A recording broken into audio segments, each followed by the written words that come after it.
예, 안녕하십니까. 우리 주변에는 대기업의 갑질, 또 그 갑질을 넘어선 극악한 핍박과 탄압에 의해서 고통받는 중소기업들이 있습니다. 오늘 이 자리도 바로 그런 대기업의 갑질로 인해서 오랜 기간 동안 지금 고통받고 그리고 엄청난 피해를 입고 있는 한 회사와 관련된 것입니다. 한 작은 회사와 관련된 일이기도 하지만 대한민국 중소기업이 겪고 있는 현실을 대변하고 있습니다. 함께 하시는 기자님들께서는 그 마음에 꼭 그 부분 염두에 두시고 크게 널리 알려주셨으면 감사하겠습니다. 먼저 오늘 기자회견에 참석하신 분들 소개해 올리겠습니다. 경제정의 실천시민연합 재벌개혁위원장이신 박상인 서울대 교수님 참석하셨습니다. 예, 광주경실련 오주섭 사무처장님도 멀리에서 오셨습니다. 예, 이번 사건의 직접 피해 당사자인 주식회사 아이밀 김혜용 대표님께서 참석하셨습니다. 예, 경실련 오세영 부장님 참석하셨습니다. 예, 오늘 건강보조식품인 제조 대기업 일동 후디스의 상표권 침해 등 기술 탈취, 소송 갑질, 규탄 기자회견을 경실련과 공동 주최한 광주 동남갑 국회의원 정진욱입니다. 아이밀이라는 중소식품업체는 광주광역시를 기반으로 참신한 아이디어와 상표로 온라인 시장에서 새롭게 성장하던 청년 기업입니다. 그런데 대기업인 일동 후디스가 지난 2018년부터 자사의 어린이용 과자와 음료 상품명을 아이밀로 무단 사용한 후 온라인에서 상품 키워드 검색어죠. 이것을 독점해서 사실상 상표권을 가로채는 갑질 행태를 2023년 11월까지 지속적으로 보였습니다. 이 때문에 아이밀사는 온라인에서 제품 노출이 막혀서 2023년 12월 법원의 최종 판결에서 승소했음에도 불구하고 사실상 폐업 직전에 몰려 있습니다. 이번 일동 후디스의 상표권 침해 행위는 재벌 대기업의 중소기업에 대한 전형적 갑질이자 기술 침탈 사건입니다. 일동 후디스는 또한 상표권 침해 사실이 이미 확정되었음에도 피해 기업에 대한 진정한 사과나 피해 회복 노력 없이 대형 로펌을 선임해서 또 정관 변호사를 선임해서 더 많은 비용을 지출하면서 심리적 경제적 압박을 가하는 소송 갑질까지 벌였습니다.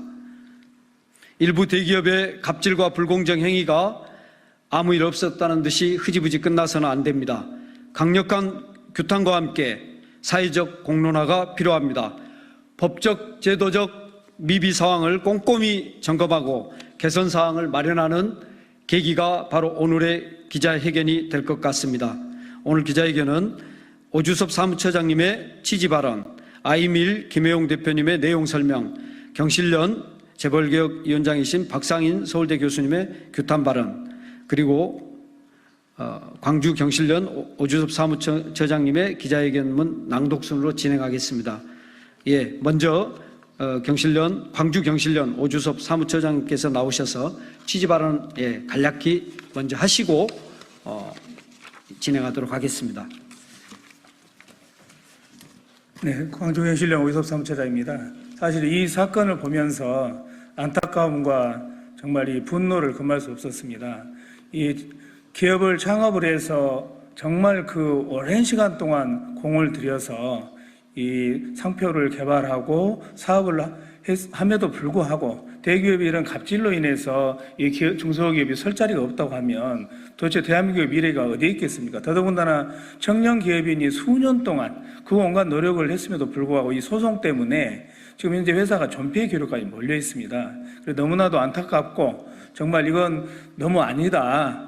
대기업의 경종을 울리는 차원을 넘어서서 법과 제도로서 어떤 마련들을 해야 되겠다. 이런 마음을 가지고 저희가 경제적인 실천 시민연합과 또 정진욱 국회의원실 그리고 광주 경실련이 함께 하게 됐습니다. 이번을 계기로 정말 대기업들이 중소기업에 대한 상표권 침탈이나 갑질 행위가 정말 근절되었으면 하는 그런 바람입니다. 네, 이상입니다. 예,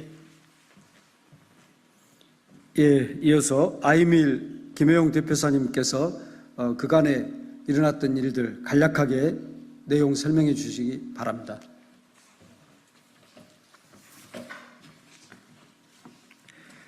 네, 안녕하십니까. 아이밀 대표 김혜용입니다. 저희 아이밀은 2011년 8월 18일 청년창업보호센터의 도움을 받아 설립되었습니다. 그리고 이듬해에 상표 아이밀이라는 상표를 특허청에 등록 완료도 하였습니다. 이 사건의 핵심은 대기업이 온라인 시장에서 키워드를 광고를 장악하여 소기업인 아이밀이 등록한 상표를 사용하는 제품의 노출을 막고 저희 아이밀을 고사시킨 것입니다.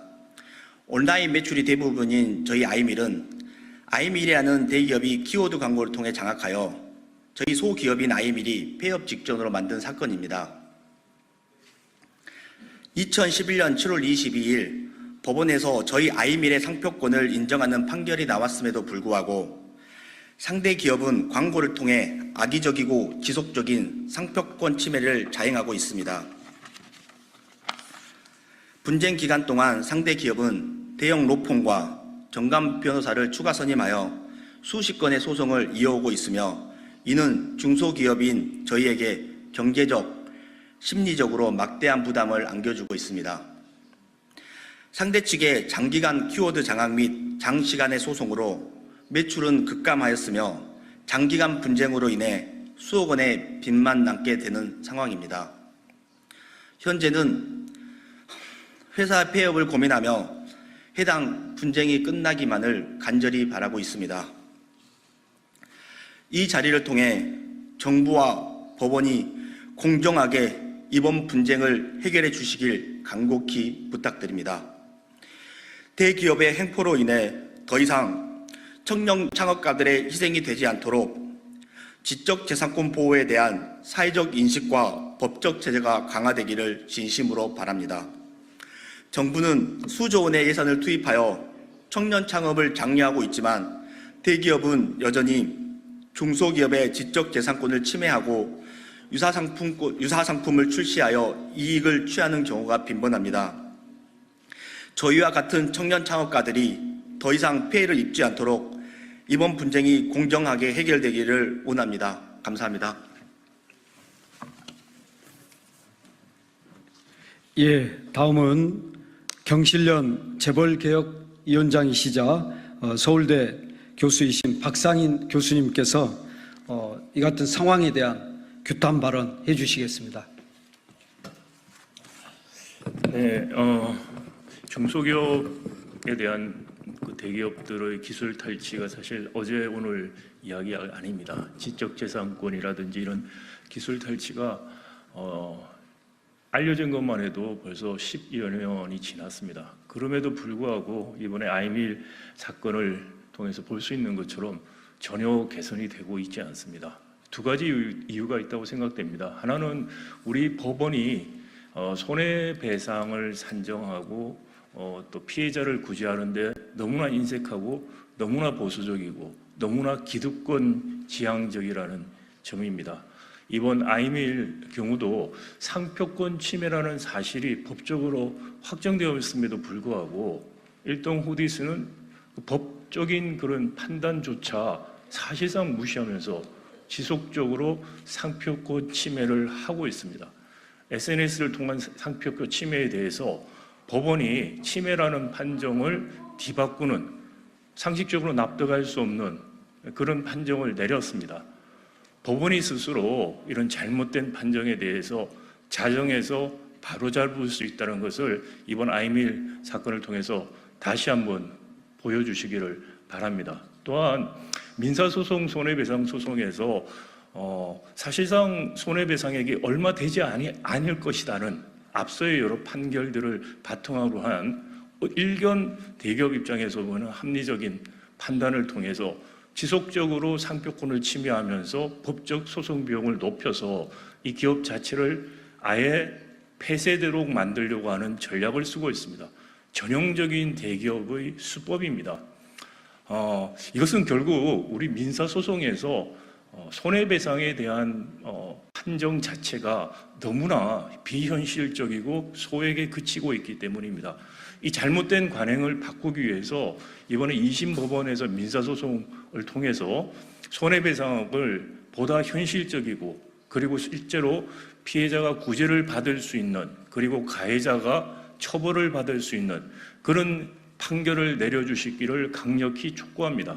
우리 한국 사법의 민사소송에서 잘못되고 있고 이것이 중소기업, 청년기업 피해로 계속 이어지는 악순환의 고리를 이번 판결을 통해서 법원이 바로잡을 수 있습니다. 법원이 이번 판결부터 다음이 아니라 이번 판결부터 바로잡을 수 있는 용기를 내주시기를 간곡히 부탁드립니다. 아울러 국회의 책임이 큽니다. 지금 10년, 20년 이런 일이 반복됨에도 불구하고 징벌배상이나 디스커버리 제도 같은 제도를 도입하면 획기적으로 바뀔 수 있는 문제임에도 불구하고 여전히 그런 법안을 도입하려는 움직임이 없습니다. 민주당이 거의 200석에 육박하는 의석을 갖고 있습니다. 징벌배상 디스커버리 제도 도입하는 것이야말로 중소기업을, 혁신기업을 장려하는 가장 핵심적인 것입니다. 돈을 주고 자금을 지원하는 것 가지고는 되지 않는다는 게 이번 아이밀 사건에서도 명확하게 보인 것입니다. 다시 한번 촉구합니다. 더불어민주당은 다른 법안들보다 우선적으로 대기업, 가해자의 경제적 능력에 비례해서 처벌할 수 있는 징벌배상과 그리고 민사소송에서 원고가, 피해자가 입증할 수 있도록 그리고 입증할 수 있는 능력을 법원이 부여하는 디스커버리 제도 입법을 신속하게 추진해 주시기를 다시 한번 부탁드리고 촉구합니다. 감사합니다. 예, 박상인 서울대 교수님께서 이 같은 사태가 발생한 배경을 잘 설명해 주셨습니다. 말씀하시는 내내 민주당 국회의원으로서 민주당이 이 문제를 당 차원에서 반드시 근본적으로 해결할 수 있는 법안과 제도를 만들어내야겠다는 생각을 하게 됩니다. 특히 지적하신 징벌적 손해배상을 통해서 다시는 대기업들이 중소기업에게 갑질을 하거나 또는 기술이라든가 상표를 탈취하는 그런 일이 없도록 그렇게 만들도록 하겠습니다. 이어서 오주섭 광주경실련 사무처장님께서 기자회견문을 낭독해 주시겠습니다. 기자회견문. 대기업의 상표권 침해 등 기술 탈취 소송 갑질을 규탄하며 중소기업 보호를 위한 제도 개선을 촉구한다. 오늘 우리는 극심한 어려움에 처해 있는 기업 환경에서도 참신한 아이디어와 상표로 시장을 개척해 나가던 중소기업들이 관련 업계인 대기업의 다양한 횡포에 휘말려 결국 사업 부도와 시장 퇴출의 위기까지 몰린 사례를 보았다. 거대한 자본의 힘을 갖고 있는 대기업의 상표권 침해 시도와 소송 등이 작은 기업에 얼마나 큰 압박이 될 수 있는지 확인할 수 있다. 독자적인 연구와 개발을 통해 혁신적인 제품을 시장에 내놓는 노력은 큰 소용이 없었던 것이다. 아이밀 사례뿐만 아니라 재벌 대기업 등은 중소기업의 기술과 아이디어를 탈취하여 자신들의 이익 구조에 편입시키는 불공정을 다양하게 시도하고 있다. 제도적 보호를 받지 못하는 힘없는 중소기업들은 불리한 위치에 노출되고 결과적으로는 시장의 독점이 만연하게 되고 혁신의 시도들을 멈추게 되는 악순환의 고리에 빠지게 된다. 공정한 시장 경제의 기반이 상실되고 성장 동력도 멈추게 될 우려가 크다. 중소기업의 기술 보호를 강화하는 제도적 장치 마련이 시급하다. 특허 및 상표권 제도를 개선하여 중소기업의 상표나 특허가 잘 보호될 수 있도록 하고 관련한 권리남용 소송 등을 막도록 해야 한다. 공정거래의 관점에서 불공정 거래 행위로 거래상 지위 남용, 사업 방해, 활동 방해 등이 있지만 기술 탈취, 소송 갑질 등도 구체화된 형태로 정하여 관리해야 한다. 대중소기업 모두 상생협력의 지향을 기반으로 공정한 경쟁이 가능한 경제 질서를 만들어가야 한다. 기술과 아이디어가 존중되고 공정한 거래 관행이 정착될 수 있도록 상대적 약자의 주위에 있는 중소기업들이 제대로 보호될 수 있도록 정부와 국회가 적극적으로 제도 개선에 나설 것을 촉구한다. 2024년 9월 12일 경제적인 실천 시민연합